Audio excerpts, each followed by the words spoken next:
N type semiconductor. N type semiconductor form होता है by adding pentavalent impurity into the pure semiconductor. Okay, pure semiconductor के अंदर जब हम पेंटावैलेंट इंप्योरिटी यानी कि एक ऐसा एटम डोप करते हैं जिसके अंदर 5 वैलेंस इलेक्ट्रॉन प्रेजेंट हो, उसे हम बोलते हैं एन टाइप सेमीकंडक्टर। ओके, यानी कि प्योर सिलिकॉन या प्योर जर्मेनियम के अंदर जब आप कोई पेंटावैलेंट इंप्योरिटी यानी कि हैविंग 5th वैलेंस इलेक्ट्रॉन ऐसी इंप्योरिटी को ऐड करते हैं, then we form the N type semiconductor. So लिख लें इसमें एक point, it is formed by, मैं बोलूंगा सिर्फ लिखूंगा नहीं, it is formed by adding pentavalent impurity और ब्रैकेट में लिख लें impurity having 5 valence electron into the pure semiconductor is called n-type semiconductor. Okay, it is formed by adding pentavalent impurity into the pure semiconductor. pentavalent impurity में लिखेंगे आप, pentavalent impurity में आ गए आपके फॉस्फोरस आ गया, ओके, आर्सेनिक आ गया, antimony आ गया, इनमें से किसी को भी हम ऐड कर सकते हैं to form the N type semiconductor. अब पेंटावैलेंट इंप्योरिटी क्या करेगा, जो हमने 5 वैलेंस इलेक्ट्रॉन है इसके पास और सिलिकॉन के बाद कितने 4 वैलेंस इलेक्ट्रॉन है, तो out of the 5 valence electron इसके जो 4 वैलेंस इलेक्ट्रॉन है फॉस्फोरस के जो 4 वैलेंस इलेक्ट्रॉन है वो नियर बाय सिलिकॉन एटम्स के साथ क्या करेंगे, कोवेलेंट बॉन्ड फॉर्मेशन में पार्टिसिपेट करेंगे। लेकिन हम जानते हैं कि इसके अंदर जैसे यहां पर सिलिकॉन होगा तो इसके साथ यहां पर ये कोवेलेंट बॉन्ड फॉर्मेशन में पार्टिसिपेट करेंगे। लेकिन हम जानते हैं कि जो फॉस्फोरस है इसके पास एक और वैलेंस इलेक्ट्रॉन है, 5 वैलेंस इलेक्ट्रॉन है, तो ये वैलेंस इलेक्ट्रॉन क्या रहेगा, फ्री स्पेसिंग में बना रहेगा, यानी कि ये वैलेंस इलेक्ट्रॉन कहलाएगा फ्री इलेक्ट्रॉन। क्या हम ऐसा बोल सकते हैं कि जब हमने पेंटावैलेंट इंप्योरिटी को ऐड किया सिलिकॉन के अंदर तो वहां पर एक फ्री इलेक्ट्रॉन डोनेट हुआ? डेफिनेटली, तो हम इसे बोलते हैं डोनर इंप्योरिटी। क्या लिखेंगे, पॉइंट लिखें, pentavalent impurity donate the free electron, so it is also called donor impurity. Okay, अब हमने देखा यहां पर कि जो फ्री इलेक्ट्रॉन कॉन्सेंट्रेशन है वो बढ़ता जाएगा, जितने हम पेंटावैलेंट एटम्स यहां पर ऐड करेंगे उतना ही क्या होगा, फ्री इलेक्ट्रॉन कॉन्सेंट्रेशन राइज होगा, क्योंकि इसमें एक एक्स्ट्रा फ्री इलेक्ट्रॉन बन रहा है एक कोवेलेंट बॉन्ड फॉर्मेशन में, सॉरी एक फास्फोरस एटम को ऐड करने पर। तो जैसे जैसे हम फास्फोरस एटम्स ऐड करेंगे वैसे वैसे इसके अंदर क्या होगा, फ्री इलेक्ट्रॉन कॉन्सेंट्रेशन बढ़ेगा। यानी कि हम ऐसा बोल सकते हैं कि जो पेंटावैलेंट इंप्योरिटी है वो फ्री इलेक्ट्रॉन कॉन्सेंट्रेशन को इंक्रीज करती है। अब डेफिनेटली जो फ्री इलेक्ट्रॉन्स पूरे फ्री स्पेसिंग में जब डिस्ट्रीब्यूट होंगे तो उनमें से कुछ जाके जो इनकम्प्लीट कोवेलेंट बॉन्ड है उनको क्या कर देंगे, फिल कर देंगे, यानी कि होल्स की संख्या को क्या कर देंगे, कम कर देंगे। मतलब हम ये बोल सकते हैं फाइनल स्टेटमेंट कि कोई भी एन टाइप सेमीकंडक्टर जब आप फॉर्म करते हैं तो वहां पर फ्री इलेक्ट्रॉन कॉन्सेंट्रेशन इंक्रीज होता है, सेम टाइम उसके अंदर होल कॉन्सेंट्रेशन क्या हो जाता है, डिक्रीज हो जाता है। तो लिखेंगे in N type semiconductor free electron concentration increases and hole concentration decreases. Okay, तो इसके अंदर इलेक्ट्रॉन कॉन्सेंट्रेशन तो बढ़ गया और होल कॉन्सेंट्रेशन क्या हो गया, कम हो गया। अब थोड़ा सा इसका स्ट्रक्चर भी है, देखें जरा किस तरह से। ये आपने ये यहां पर कोई भी 5th वैलेंस, ये फास्फोरस हो सकता है, आर्सेनिक हो सकता है, एंटीमनी हो सकता है, और जो +4 है वो आपका सिलिकॉन हो सकता है, जर्मेनियम हो सकता है। ओके, इस तरह से यहां पर ये सब कोवेलेंट बॉन्ड फॉर्मेशन में पार्टिसिपेट कर रहे हैं, जैसा मैंने अभी बताया भी आपको, just give you an idea. देखिए, तो इसके 5 वैलेंस इलेक्ट्रॉन है, उसमें से 4 तो सिलिकॉन के साथ कोवेलेंट बॉन्ड फॉर्मेशन में पार्टिसिपेट कर रहे हैं, एक ये कर रहा है, ये यहां पर कर रहा है, 2, ओके, 3, 4, चारों फॉर्मेशन में पार्टिसिपेट कर रहे हैं, 1, 2, 3, 4। लेकिन इसके पास एक और वैलेंस इलेक्ट्रॉन है, ये वाला, ये जो इधर रखा हुआ है, तो ये कैसी तरह एक्ट करेगा, फ्री इलेक्ट्रॉन की तरह एक्ट करेगा। देखो क्या लिखा है, unbounded free electron donated by the pentavalent या 5th वैलेंसी एटम। तो इस तरह से फ्री इलेक्ट्रॉन कॉन्सेंट्रेशन क्या होता जाएगा, इसके अंदर बढ़ता जाएगा। बात समझ में आ गई आपको? ओके, तो हमने ये देखा कि जो एन टाइप सेमीकंडक्टर है वो इलेक्ट्रॉन्स को डोनेट करता है, तो इसे हम डोनर इंप्योरिटी बोलते हैं। इलेक्ट्रॉन को उसने क्या किया है, डोनेट किया है, इसे हम क्या बोलते हैं, इसे डोनर इंप्योरिटी इसे हम बोलते हैं। क्लियर है? और इसके अंदर जो इलेक्ट्रॉन कॉन्सेंट्रेशन है वो बढ़ जाता है, होल कॉन्सेंट्रेशन डिक्रीज हो जाता है। चलिए अब बात करते हैं हम पी टाइप सेमीकंडक्टर की। So make a heading here, P type semiconductor. दोस्तों, पी टाइप सेमीकंडक्टर फॉर्म होता है बाय एडिंग ट्राइवेलेंट इंप्योरिटी, यानी कि थर्ड ग्रुप के एलिमेंट्स को जब हम होस्ट मटेरियल सिलिकॉन या जर्मेनियम में ऐड करते हैं तो बनते हैं P type semiconductor. Third group element कौन कौन से हो गए? बोरॉन हो सकता है, एल्यूमिनियम हो सकता है। इनको जब आप ऐड करते हैं होस्ट मटेरियल सिलिकॉन के साथ तो ये फॉर्म करते हैं पी टाइप सेमीकंडक्टर।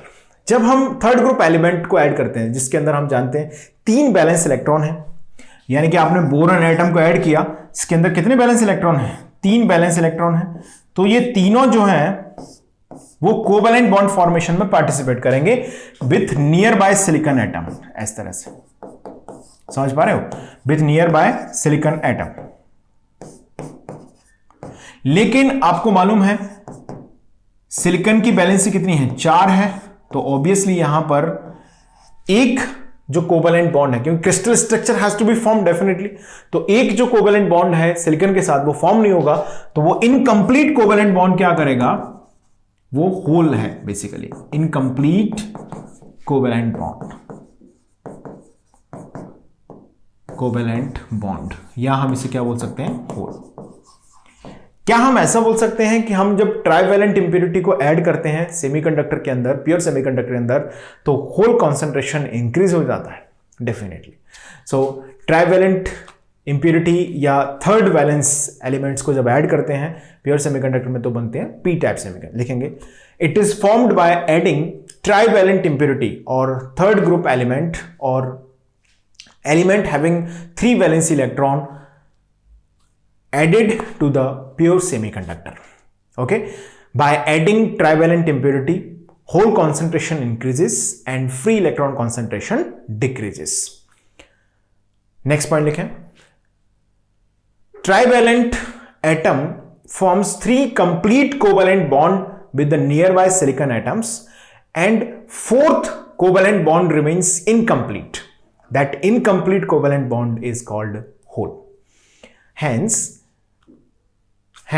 लिखेंगे next point, hence trivalent impurity increases hole concentration and decreases free electron concentration. Concept वही है, जैसे इंट्रिंसिक सेमीकंडक्टर के अंदर कोई फ्री इलेक्ट्रॉन यहां पर नियर बाय अवेलेबल है तो वो इसमें चला जाएगा, तो डेफिनेटली जो फ्री इलेक्ट्रॉन कॉन्सेंट्रेशन है वो क्या होगा? डिक्रीज होगा, और होल कॉन्सेंट्रेशन क्या होगा? वो इंक्रीज होगा। यानी कि by adding trivalent impurity we say free electron concentration decreases and whole concentration increases. Okay, तो चलिए इसका भी एक स्ट्रक्चर बनाया हुआ है, आप एक बार देख लें उसको। This is P type semiconductor. So हमने यहाँ पे जर्मेनियम कंसिडर किया है, आप देखें ये बोरॉन आपने ऐड किया है, इसमें बोरॉन हो सकता है, एल्यूमिनियम हो सकता है। ओके, तो आपने देखा 3 कोवैलेंट बॉन्ड क्या है? कंप्लीट है। एक ये कोवैलेंट बॉन्ड कंप्लीट है, इसमें जर्मेनियम एटम पार्टिसिपेट कर रहा है और बोरॉन भी पार्टिसिपेट कर रहा है। ये यहां पर ये भी कंप्लीट है, ये भी कंप्लीट है, but this 4th covalent bond is remains incomplete. That incomplete covalent bond is nothing, that is hole. Okay, so this is the semiconductor structure that we have formed. Okay, तो इस तरह से आपका N type and P type semiconductor यहां पर form होते हैं। इन N type P type semiconductor को मिला के बनता है पीएन जंक्शन, जिसे हम बोलते हैं डायोड। ओके, चलिए उससे पहले कुछ और छोटी मोटी डेफिनेशंस की बात कर लेते हैं, then we will talk about the diode also. So make a next heading here, mobility. Mobility mu से इसको डिनोट करते हैं। Mobility is basically the measure of free movement of charge carrier, यानी किसी भी मटेरियल की मोबिलिटी डिफाइन करती है कि उसके अंदर फ्री इलेक्ट्रॉन्स या जो चार्ज कैरियर्स हैं उनका फ्री मूवमेंट कितना हो सकता है। क्या हम ऐसा बोल सकते हैं कि मेटल्स के अंदर चार्ज कैरियर कॉन्सेंट्रेशन ज्यादा है, यानी कि उसके अंदर कंडक्शन ऑफ करंट की पॉसिबिलिटीज ज्यादा है as compared to the semiconductor. So obviously we say metals are having more mobility as compared to the semiconductors, ऐसा बोला जा सकता है बिल्कुल।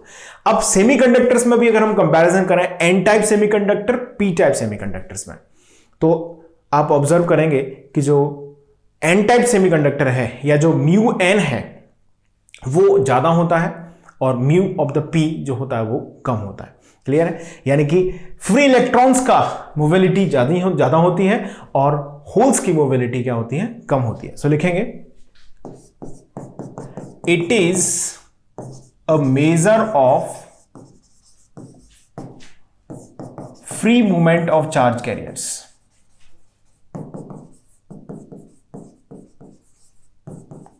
Free movement of charge carriers. Next point क्या है? Higher mobility means higher free movement. Higher mobility means higher free movement. Higher mobility means higher free movement.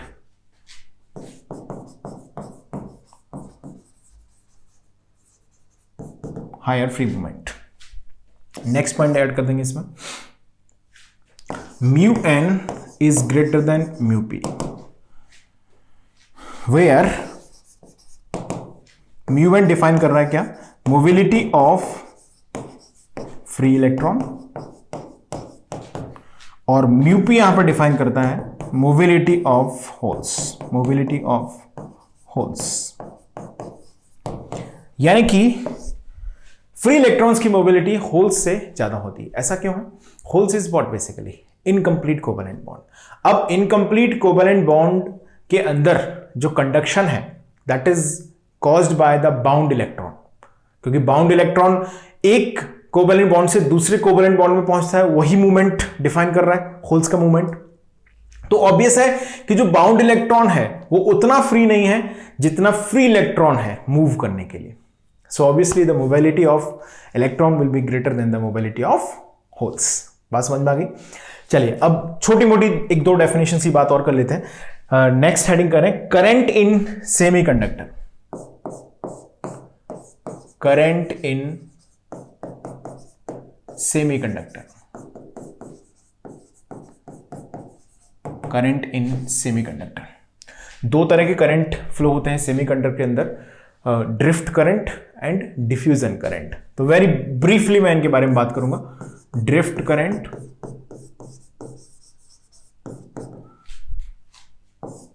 आई drift, इससे denote करते हैं इसको,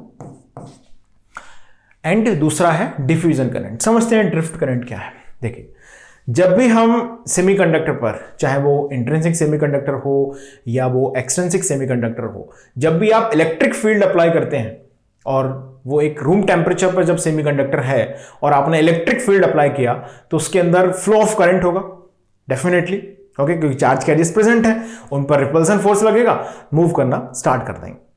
तो उसे हम बोलते हैं ड्रिफ्ट करंट। यानी कि drift current is the current which is caused by the electric field. लिखें, drift current is generated in the semiconductors और in the metals due to the applied electric field।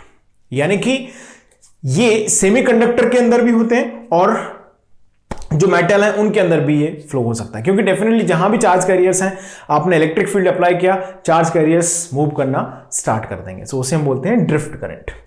यानी कि जितना ज्यादा हम इलेक्ट्रिक फील्ड अप्लाई करेंगे about the terminal of semiconductor or about the terminal of conductor, so drift current will be high। यानी कि हम ऐसा बोल सकते हैं करंट डेंसिटी को दिखाते हैं J से। J इज होता है current per unit area. Current per unit area, इसे हम बोलते हैं current density. Current per unit area, current density. तो drift current density J drift जिसको हम बोलते हैं that is proportional to electric field intensity.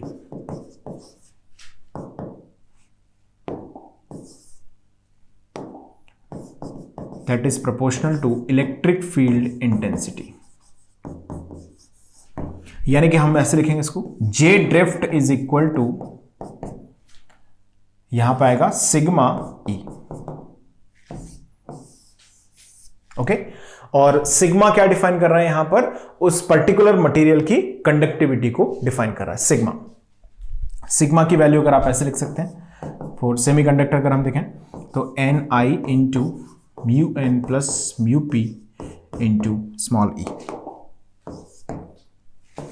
For sigma for intrinsic semiconductor अगर हम डिफाइन करते हैं, इस तरह से ये डिफाइन होगा। क्लियर है? और म्यू एन म्यू पी क्या डिफाइन कर रहे हैं, mu N mu P define कर रहे हैं यहां पर mobility of electrons and mu P is defining the mobility of holes. तो ये हुआ आपका drift current, okay, which is caused by the electric field. अब बात करते हैं नेक्स्ट, सेकंड पॉइंट लिखेंगे डिफ्यूजन करंट।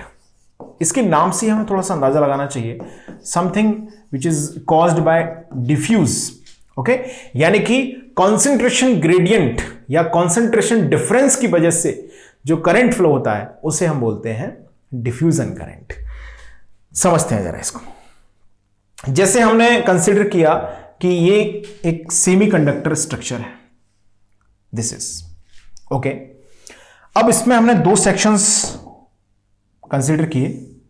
एक सेक्शन इधर है जिसमें मान लीजिए मैंने माना कि यहां पर इलेक्ट्रॉन्स का कॉन्सेंट्रेशन वेरी हाई है, हाई कॉन्सेंट्रेशन ऑफ इलेक्ट्रॉन्स है, सपोज इन दैट साइड,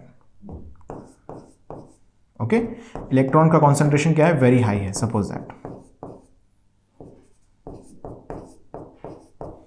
और इस साइड जो इलेक्ट्रॉन कॉन्सेंट्रेशन है वो लो है, हाई कॉन्सेंट्रेशन इधर है, high concentration of electron, high concentration, and यहां पर हमने कंसीडर किया कि यहां है लो कॉन्सेंट्रेशन। तो हाई कॉन्सेंट्रेशन से लो कॉन्सेंट्रेशन की ओर जो चार्ज कैरियर्स का फ्लो है वो कॉज करता है डिफ्यूजन करंट। यानी कि डिफ्यूजन करंट लिखेंगे, diffusion current is flow due to the concentration difference और कॉन्सेंट्रेशन ग्रेडियंट। लिखेंगे next point, diffusion current is caused by flow of charge carriers from higher concentration to the lower concentration. Okay, इसको note कर लें आप चाहें तो। सो हम ये बोल सकते हैं यहां पर कि जो कंडक्टिविटी है, सॉरी, जो करंट डेंसिटी J है, that is directly proportional to the concentration gradient. Concentration gradient के ये क्या है, डायरेक्टली प्रोपोर्शनल है। ओके, अब जैसे मान लीजिए हमें डिफाइन करना है फॉर एन टाइप, तो हम इसे डिफाइन करेंगे J N diffusion is equal to small E D N by D X. Okay, so D N यहां पर क्या, D N by D X यहां पर क्या डिफाइन कर रहा है, concentration gradient of electrons, D N by D X. अब जैसे मान लीजिए जे पी के लिए मुझे डिफाइन करना है, तो यहां पर डिफाइन होगा minus E D P by D X. यहां पर जो हमने dn बाई डी एक्स लिया है या जो dp बाई डी एक्स लिया है, ये दोनों डिफाइन करते हैं क्या, ये दोनों डिफाइन करते हैं कॉन्सेंट्रेशन ग्रेडियंट को, concentration gradient of electron and holes respectively. यानी कि जो dn बाई डी एक्स है वो डिफाइन कर रहा है कॉन्सेंट्रेशन ग्रेडियंट ऑफ इलेक्ट्रॉन्स को, और dp by D x define कर रहा है किसको, कॉन्सेंट्रेशन ग्रेडियंट ऑफ होल्स को। और E क्या है, चार्ज ऑफ इलेक्ट्रॉन है 1.6 × 10⁻19 कूलम्ब। ओके, स्मॉल e क्या है, चार्ज ऑफ इलेक्ट्रॉन है, that is 1.6 × 10⁻19 coulomb. dn define कर रहा है डिफ्यूजन कांस्टेंट को, dn भी और dp भी, इसे हम क्या बोलते हैं, डिफ्यूजन कांस्टेंट, डिफ्यूजन कांस्टेंट, या अदर वर्ड्स में हम बोलते हैं डिफ्यूजिविटी। एक और नाम क्या यूज करते हैं इसके लिए, diffusivity of electron and hole respectively, of dn is for electron here and p is for hole, of electron and holes respectively.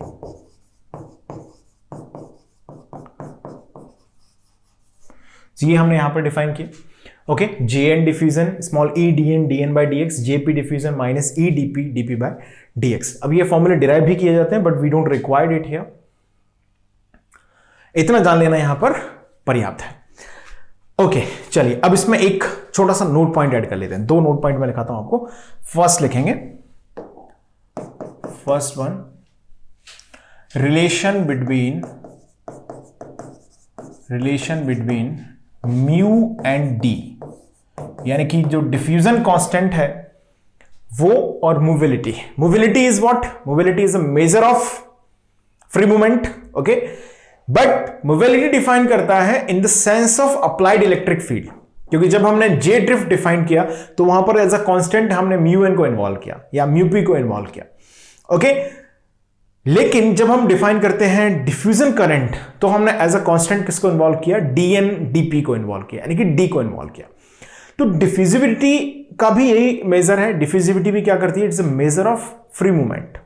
As जैसे म्यू एन है वो भी मेजर ऑफ फ्री मूवमेंट है, लेकिन diffusibility define the sense of concentration gradient, किस तरह से ये चार्ज कैरियर्स मूव कर रहे हैं अंडर द कॉन्सेंट्रेशन ग्रेडियंट, और मोबिलिटी डिफाइन करती है किस तरह से चार्ज कैरियर्स मूव कर रहे हैं under the presence of electric field. Clear है? अब इन दोनों के बीच में एक रिलेशन डिफाइन होता है इस तरह से, dn upon mu N equal to dp upon mu P, और ये इक्वल टू होता है किसके? vt के, जिसे हम बोलते हैं दोस्तों थर्मल वोल्टेज, और इस रिलेशन को बोलते हैं आइंस्टाइन रिलेशन।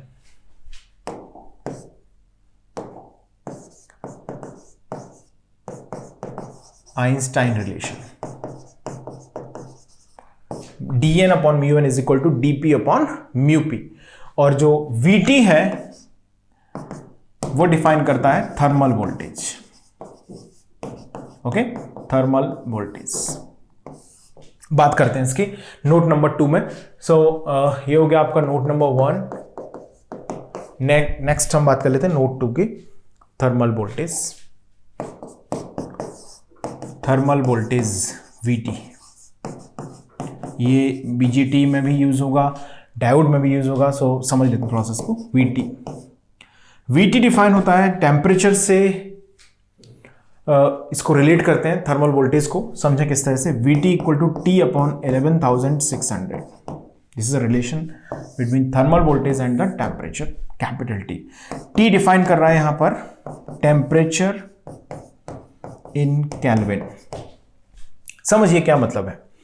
जैसे मान लीजिए आपके पास कोई इलेक्ट्रॉन है, एक इलेक्ट्रॉन सिंपल, उस इलेक्ट्रॉन को अगर हम VT पोटेंशियल डिफरेंस से पास करते हैं तो उसको कुछ एनर्जी मिलेगी डेफिनेटली। ओके, अगर हम उसी इलेक्ट्रॉन को कैपिटल T टेम्परेचर की थर्मल एनर्जी देते हैं तब भी कुछ एनर्जी मिलेगी।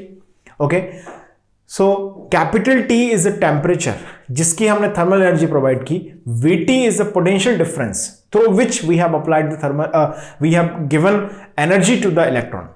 If in the both cases energies are equal, then this is a relation between VT and the capital T. यानी कि the energy which is get by an electron when it passes through, लिखने आप, energy get by an electron when it is passes through the potential difference VT is equal to the amount of energy which is get by an electron when temperature capital T is applied on it. Okay, यानी कि वही electron उसको अगर VT potential difference से पास करें तो कितनी energy उससे मिलेगी? वही एनर्जी मिलेगी जितनी कैपिटल T टेम्परेचर की थर्मल एनर्जी उसे दी जा सकती है। तो ये दोनों में रिलेशन है, VT is equal to capital T upon 11,600।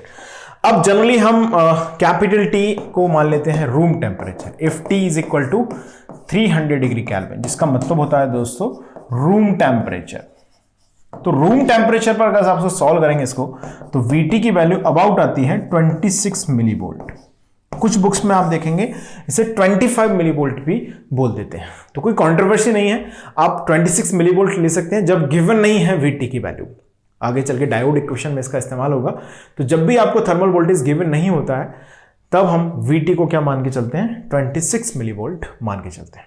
Okay, सो आज की क्लास में डिस्कशन इतना ही रखेंगे। आगे नेक्स्ट क्लास में हम लोग बात करेंगे पी एन जंक्शन के बारे में। ओके, किस तरह से पी एन जंक्शन की बाइसिंग की जाती है, ये हम लोग डिस्कशन करेंगे in the next class. Thank you.